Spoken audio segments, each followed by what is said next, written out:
I took the time to mention those who are former senators and former governors to continue to make the points that have been made earlier, that these people don't want to go anywhere.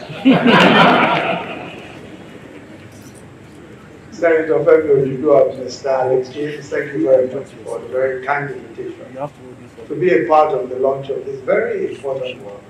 Politics that Works, what schools and seminars will teach you about winning elections.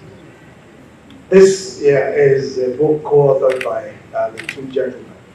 But I think that two important promises are contained in this whole effort.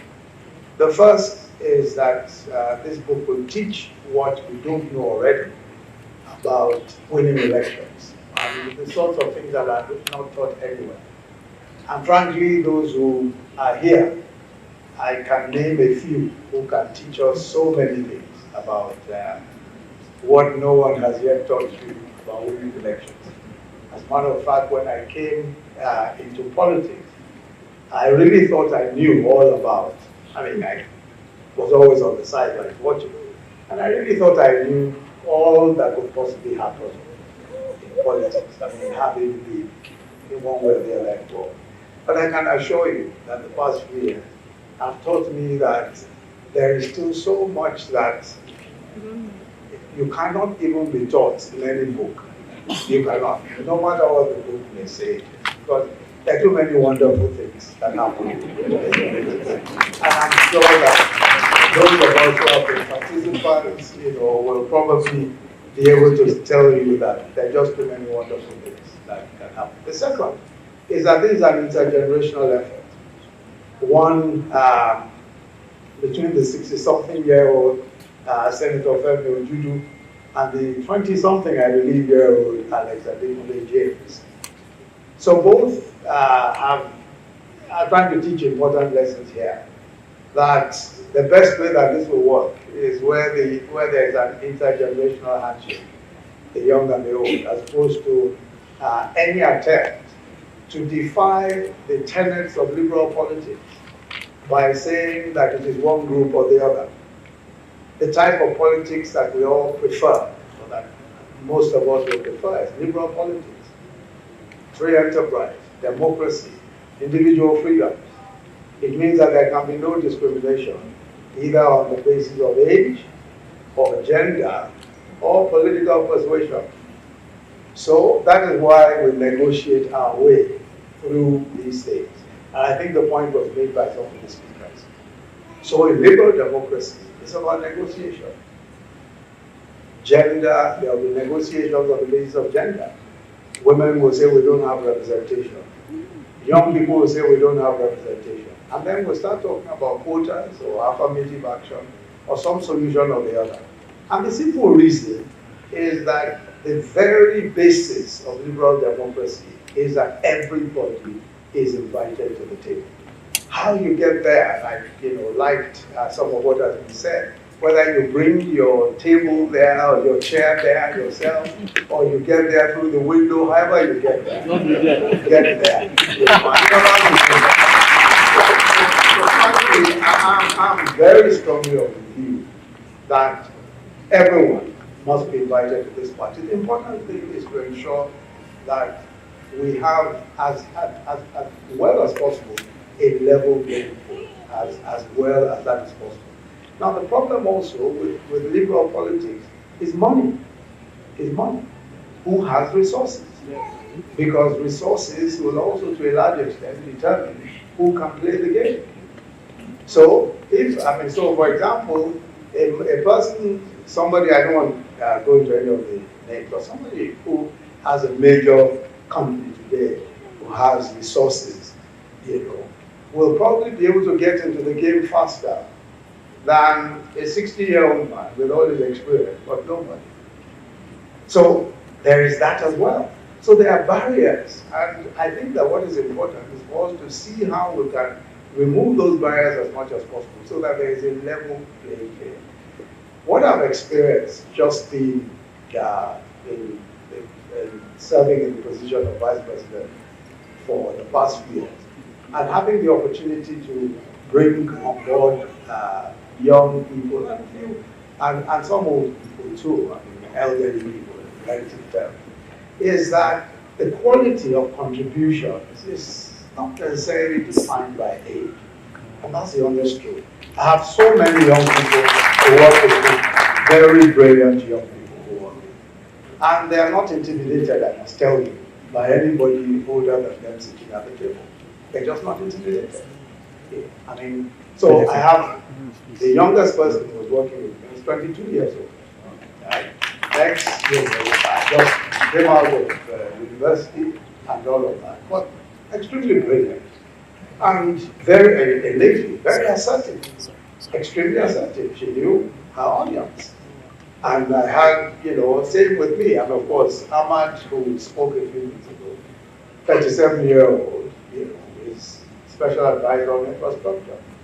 I have a special advisor on political affairs who is a 60-year-old or Dr. or Ambassador Dikwe, who is also probably close to 60. But then there are so many, very young people. Balki Society, who is sitting over there, is my legal advisor. She's a senior special assistant legal, right? And Balkisu has an interesting history.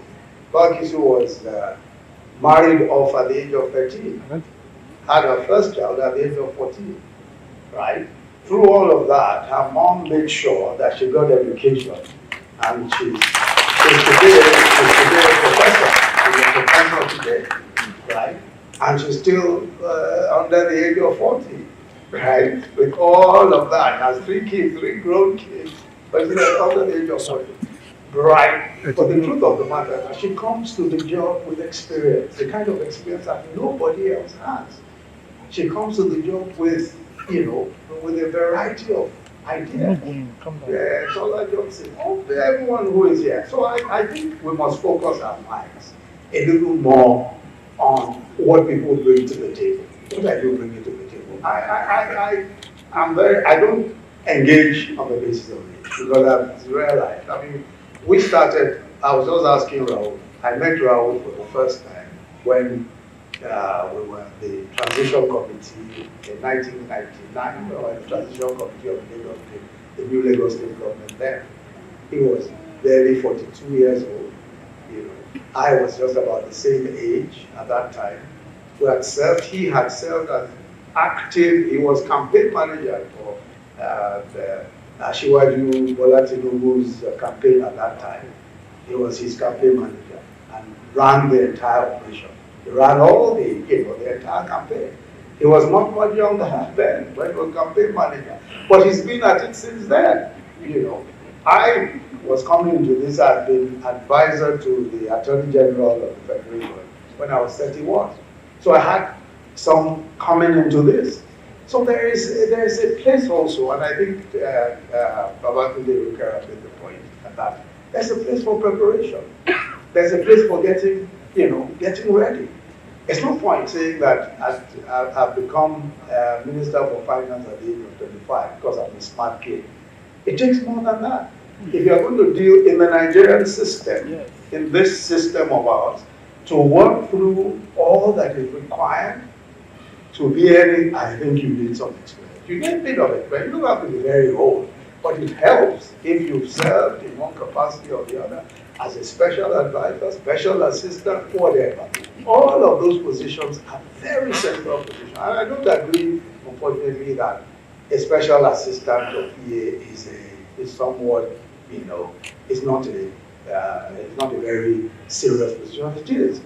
Every special assistant that we have, and these ones I have, all of them take very important decisions, and they take those important decisions on their own. And the truth is that the way governments are set up, everybody can play very seriously. Depends on how serious you are. It just depends on how serious. You will find a 50-year-old man who is lazy, who has no idea. You will find a 23-year-old man who is lazy, has no ideas. Hopefully, in a few years, you might get brighter and might get more, you might start doing some more serious work. But My experience is that everybody, they're just such a variety of people and a variety of talents, and some are older than others, some are younger, male or female. So I really would like us to zero in on the real needs of our nation. I think this country needs the best minds. We have, if you look at all of the variety of talents that we have everything that it takes for a great country. But it's the coming together of like minds, the coming together of people who agree on the same things, old or young. I don't think we should divide ourselves along those lines, because this country can be great, but we need that coming together of the very best minds, whether they're women, male, female, men, of whatever age.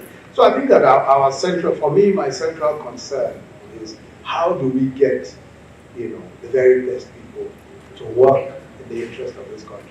How do we get the very best people to project the image of the country? And I must say that politics, and especially partisan politics, has not necessarily delivered on a lot of the promises that we expect from partisan politics. What you find is that many times you're disappointed by even just the results, and what happens, the whole process, those who are able to get a chance to go forward. So sometimes you're disappointed, but that's the nature of democracy. My view is that we must continue to work at it. We must continue to make the sacrifice that is required to be able to get our views across. And we must continue to organize to do so. We can't give up. We can't say, well, things are so difficult, it's so difficult to enter the space, and so we throw up our arms. If we keep at it, one day we'll get the right results, we'll get the right things. Every country deserves excellent leadership and deserves the best it can get. But excellent leadership doesn't come by accident. It doesn't come by a lack of effort. We just have to keep making the effort.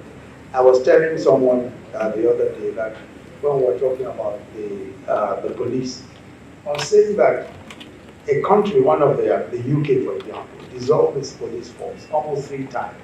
Just dissolved and started again. 3 times before it got it right. So a country evolves, people evolve, ideas evolve. So we must be afraid of even where we are today. When people look and say, things are so bad that I've never seen it, always be careful about people who are always talking of the good old days, Be careful. They either have a loss of memory or there is something else. Although that we do this thing.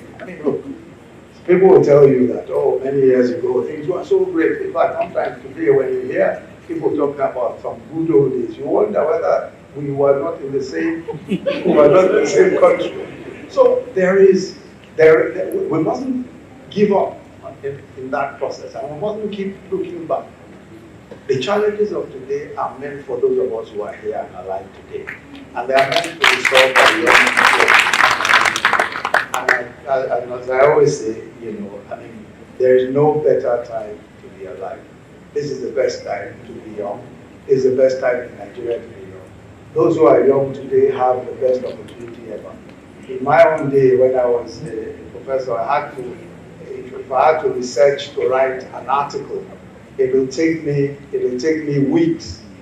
Today, I can just, with my iPad, I can get onto any library anywhere in the world and get all the information and write my article in hours, rather than weeks or months or years. There was Farid Zakaria, the CNN guy, who was saying once that in your smartphone, like the smartphones we carry today, our smartphones carry 100 times more power than the Apollo spacecraft that took men to the moon. Just the smartphones that you and I have today carry 100 times more power, more computing power. So where our generational challenges have the generational solutions. Let's stop complaining. Let's just face the issues and solve them. Whether we're in government or we're planning to get into government. However we want to do it, let's just get to the table and solve some of these problems.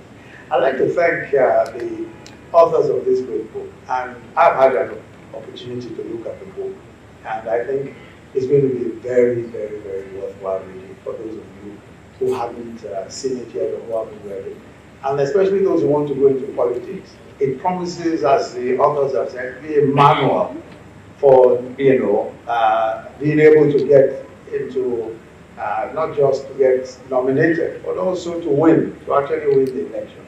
I'm also looking forward to studying the book more closely, because we still have a lot of Thank you very much.